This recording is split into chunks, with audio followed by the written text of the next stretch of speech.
Jadi pertemuan kita kali ini kan kembali membahas tentang contoh-contoh kasus ya. Di pertemuan sebelumnya pernah sekali kan kita membahas tentang contoh kasus. Itu biasanya terbagi ke dalam dua bagian, yaitu kasus yang melibatkan institusi dan kasus yang melibatkan perorangan ya. Institusi misalnya kasus tuntutan misalnya Presiden Soeharto kepada majalah Tempo misalnya, yang akhirnya majalah Tempo dibredel waktu itu. Nah, itu contoh kasus yang dihadapi oleh media massa dari sisi institusi ya. Kalau untuk di era reformasi rasanya institusi sudah relatif bebas ya, tidak ada lagi tuh pembredelan gitu ya oleh penguasa dan lain sebagainya. Nah, kedua kasus-kasus yang melibatkan individu, yaitu individu pers ya, wartawan gitu ya. Kan banyak tuh tuntutan misalnya kepada wartawan, misalnya ke Bambang Harimurti dulu ya, kasus Tommy di Tenabang gitu kan, dan kemudian kasus-kasus lain. Nah, saya kira pertemuan ini juga kembali membahas tentang kasus-kasus yang dihadapi oleh wartawan atau oleh institusi gitu ya. Ya, tetapi tidak menutup kemungkinan juga membahas yang lain, bisa aja tadi kasus di luar negeri atau kasus apa tadi, bullying ya, boleh saja, karena itu memang menjadi tren ya.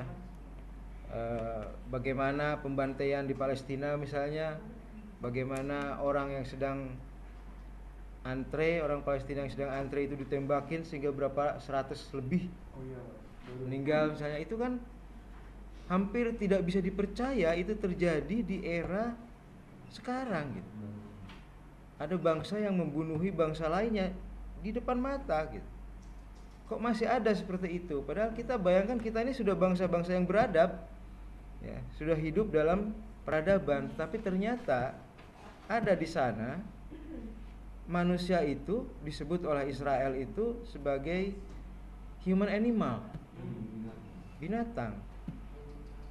Jadi ya dimanapun bisa dibunuh gitu ya. Dan itu menjadi noda ya di peradaban sekarang. Ternyata peradaban sekarang masih saja ada bangsa yang tidak menghargai hak asasi manusia gitu. Nah, itu tentu saja harus menjadi tilikan dari media, dan saya kira itu menjadi kasus besar untuk tingkat dunia ya, bahwa era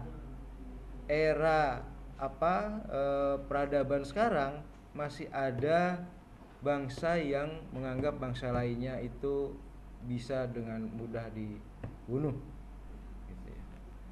Dan saya lihat memang ada kecenderungan melebar ya, tidak hanya Palestina tapi ke bangsa-bangsa sebelahnya itu sudah mulai kan ada pengeboman dan lain sebagainya. Dan itu kalau tidak dihentikan memang akan menjadi tragedi dunia nanti ya. Jadi saya kira pers memang memiliki kewajiban untuk menyadarkan dunia bahwa perbuatan bangsa Israel ini sudah tidak berperi kemanusiaan gitu ya. Ya, karena mereka memang menganggap ternyata bangsa lain itu sebagai human animal itu gitu. Mungkin kita juga dianggap binatang oleh mereka gitu ya. Tunggu waktunya saja mereka atau antek-anteknya itu menyerang ke seluruh dunia gitu ya. Kita lihatlah perkembangannya. Ya, terkait dengan bullying memang itu juga harus menjadi tilikan penting dari media ya. Karena apalagi bullying sekarang sudah tidak hanya